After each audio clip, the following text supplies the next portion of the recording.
శ్రీమాత్రే నమః.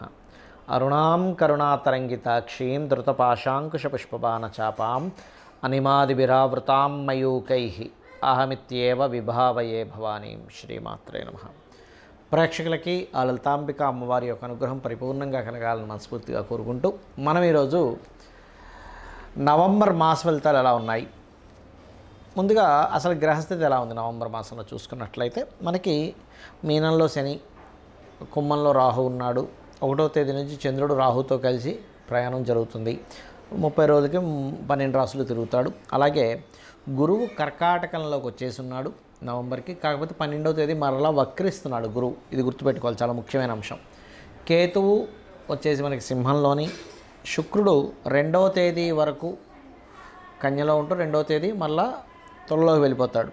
వెళ్ళిపోయినటువంటి శుక్రుడు 27వ తేదీ వరకు ఉంటాడు. అంటే దాదాపుగా 25 రోజుల పాటు తులలో రవితో కలిసి ఉంటాడు శుక్రుడు. అయితే రవికి నీచభంగ రాజ్యోగం కూడా అవుతుంది గోచారంలో, జన్మజాతకంలో కదా. ఆ సమయంలో పుట్టిన వాళ్ళకి నీచభంగ రాజ్యోగంగా తీసుకోవాలి. అలాగే కుజుడు బుధుడు ఇద్దరు కూడా వృశ్చికంలో ఉంటూ ఆ యొక్క బుధుడు వక్రగతి 24వ తేదీ మరలా వక్రిస్తున్నాడు. ఈ యొక్క గ్రహస్థితిని అనుసరించి ఇంకోటి ఏంటంటే రవి 17వ తేదీ వృశ్చికంలో రవి కుజుడితో వెళ్ళి కలుస్తాడండి.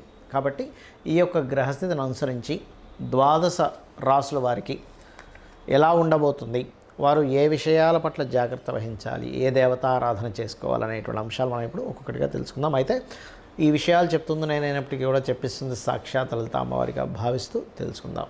వృశ్చికం వారి కనుక చూసుకున్నట్లయితే లగ్నంలో కుజుడు, లగ్న షష్టమాధిపతి, అది రాశి అనుకోండి లగ్నం అనుకోండి. దీనివల్ల ఏమిటి అంటే ఆల్రెడీ రాశి వారికి చంద్రుడికి నీచభంగ రాజయోగాన్ని ఇస్తాడు.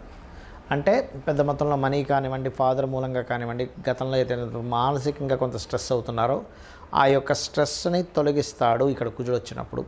కాకపోతే ఎంతైనా కూడా బుధుడు కూడా వచ్చి చేరుతున్నాడు కాబట్టి కుజబుధుల యొక్క కలయిక ఏదైతే ఉందో ఇది కొంచెం స్ట్రెస్ని ఇస్తూ ఇటువంటి ఫలితాలు ఇస్తుంది. అయితే ఇక్కడ మీకు విదేశాలలో ఏదైనా రియల్ ఎస్టేట్ చేసేటువంటి వారికి మంచి అనుకూలమైనటువంటి వాతావరణం ఉంది ఇప్పుడు ఉన్నటువంటి సిచ్యువేషన్ కనుక చూసుకున్నట్లయితే. అలాగే కాస్త ఇష్టపడిన వారు లేకపోతే సంతానాన్ని దూరంగా పంపించాల్సిన పరిస్థితి రావడం, ప్రేమించిన వారితో చిన్న ఎడబాట్లు ఇటువంటివి బలంగా చూపిస్తున్నాయి వృశ్చికం వారికి. కాకపోతే ఎటువంటి సిచ్యువేషన్స్ వచ్చినా కూడా లగ్నంలో కుజుడి యొక్క సంచారం జరుగుతుంది కాబట్టి ఖచ్చితంగా ఆ యొక్క సంచారం మూలంగా మనిషి స్ట్రాంగ్గా ఉంటారు. అంటే ఎలాంటి సిచ్యువేషన్స్ రాని నేను స్ట్రాంగ్గా నిలబడతాను, ఏమీ కాదు, ఏమైపోతుంది మహా అంటే అనేటువంటి సిచ్యువేషన్స్ని ఇస్తుంది ఇక్కడ. అయితే ఇక్కడ మీరు సప్తమాధిపతి ఎప్పుడైతే 12లో ఉన్నాడో ఈ 2వ తేదీ నుంచి కొంచెం విదేశీ సంబంధాలు ఎక్కువ ప్రిఫర్ చేయండి. వివాహం తర్వాత కూడా, ఎందుకంటే 12లో నీచబడ్డ రవి ఉంటూ నీచభంగ రాజ్యోగం కూడా జరిగినందుకు కొంచెం వివాహ తర్వాత ఉండేటువంటి వివాహ జీవితం విషయంలో చిన్న క్లాషెస్ అనుకోండి, మనస్పర్ధలు అనుకోండి, కొంచెం ఈగో క్లాషెస్ ఇట్లాంటివి వస్తూ ఉంటాయి. కాబట్టి కాస్త జాగ్రత్తగా ఉండండి. ఉద్యోగరీత్యా మరింత ఎక్కువ ఇబ్బంది అనుకునేటువంటి వారికి ముఖ్యంగా మీరు గణపతి ఆరాధన చేయడము, ఓం మాణిక్య మకుటాకార జానుద్వయ విరాజితాయే నమః అనే నామస్మరణ చేయండి. ఖచ్చితంగా మీకు మీరు ఏదైతే ఉద్యోగ సంబంధించిన విషయంలో ఇబ్బంది అనుకుంటున్నారో అది క్లియర్ అవుతుంది. మరి మీకు లేదండి మమ్మల్ని 1 మంత్ తర్వాత తీసేస్తున్నారు, ఇంకో ఉద్యోగం వెతుక్కోవాలనుకునేటువంటి వారు కూడా ఈ మంత్రం చేసుకుంటూ గణపతి ఆలయానికి రెగ్యులర్గా కనుక వెళ్ళినట్లయితే 100కి 100% మీరు ఏదైతే ఉద్యోగంలో ఇబ్బంది పడుతున్నారో ఆ ఇబ్బంది తొలగిపోవడం జరుగుతుంది. మనకి ప్రస్తుతం గోచారంలో కుజుడు వృశ్చిక రాశిలోకి వచ్చున్నాడు, గుర్తుపెట్టుకోండి. అయితే ఈ కుజుడు ఎప్పుడైతే వృశ్చికంలోకి ఎంటర్ అయ్యాడో, ఇది నవంబర్ మాస ఫలితాలు చెప్పుకుంటున్నా, దీనికంటే ముందే ఎంటర్ అయిపోయాడు, ఒక 10-15 రోజుల ముందే. ఇది ఏమిస్తుంది ఇక్కడ అంటే కుజుడు ఎప్పుడైనా స్ట్రాంగ్గా ఉన్నప్పుడు ఇది ఇచ్చే రిజల్ట్స్ ఎవరికైనా వాళ్ళ జన్మజాతకాల్లో స్ట్రాంగ్గా కుజుడు ఉన్నాడు అన్నప్పుడు వారికి భూయోగాన్ని, మిలిటరీ డిపార్ట్మెంట్స్, ఐపీఎస్, ఐఏఎస్ లాంటివి ప్రయత్నం చేసేటువంటి వారికి కొంత స్ట్రెంగ్త్ని. ఇప్పుడు చూడండి మనకు అవుట్స్కర్ట్స్లో ల్యాండ్స్ రేట్స్ ఆగిపోయాయి అని బాధపడుతున్నాను చూసారా, ఆ ల్యాండ్ రేట్స్ కాస్త హైక్ అవ్వడము, మంచి బిజినెస్ రావడము.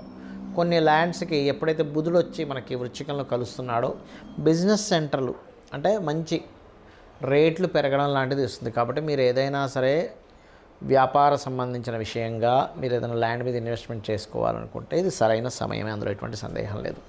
ఇక మరొక విషయం ఏంటంటే ఇక్కడ చాలామంది జన్మజాతకంలో అసలు ఏ యోగం ఉంది అనేటువంటి విషయాన్ని తెలుసుకోకుండా కేవలం ఏలినాటి శని ఉంది అందుకే నాకేం కలిసి రావట్లేదు, లేకపోతే నాకు కాలసర్ప యోగం ఉంది అందుకే కలిసి రావట్లేదు అని ఊరికే అసలు పెద్దగా ఎఫెక్ట్ చూపించినటువంటి వాటి మీద ఎక్కువ కాన్సన్ట్రేషన్ చేసి భయపడుతూ ఉంటారు. కానీ ఇక్కడ ఏంటంటే మనం భయపడ్డం కాదు. శాస్త్రం అంటే అసలు రూట్ ఎటుంది. ఇప్పుడు చూడండి, మనం ఒక గమ్యానికి చేరుకోవాలి. అప్పుడు ఏం చేస్తాం, మనం చక్కగా ఫోన్ తీసుకొని లొకేషన్ టైప్ చేస్తాం.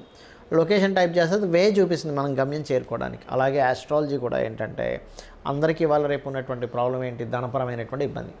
ఎందులో ఏ రంగంలోకి వెళ్తే నాకు డబ్బులు వస్తాయి. అయితే మీరు ఆ రంగం ఎంచుకున్నా కూడా దాని మీద మీరు పర్టికులర్గా వర్క్ చేయాలి. దాని మీద డబ్బులు వస్తాయంటే మనం ఏ పని మనం దాని మీద కాన్సన్ట్రేషన్ చేయకపోయినా, దాన్ని సరిగా పట్టించుకోకపోయినా వస్తాయని అర్థం కాదు. ఆ రూట్లో మీకు అంటే ఇక్కడ నుంచి మీరు ఉదాహరణకి తిరుపతికి వెళ్ళాలి, 700 కిలోమీటర్లు.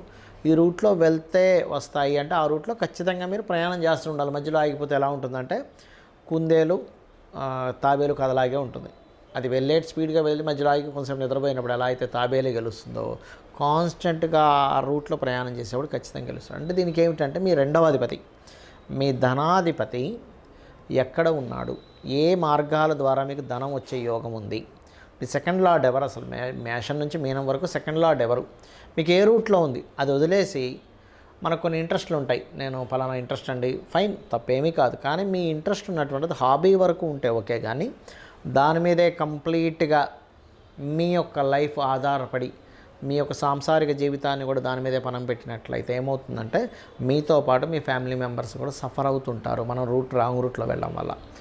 కాబట్టి ఏంటంటే ఎప్పుడు కూడా మీ ధనాధిపతి ఎక్కడున్నాడు, పాపకత్తెరలో ఉన్నాడా, శుభకత్తెరలో ఉన్నాడా, ఇప్పుడు ఇన్వెస్ట్మెంట్స్ చేయడం కరెక్టా కాదా. ఇప్పుడు ఎలా ఉంటుందంటే ఒక వ్యక్తికి వ్యాపార యోగాలు ఉన్నాయి, వ్యాపారం పెట్టకూడని సమయంలో వ్యాపారం పెడతాడు.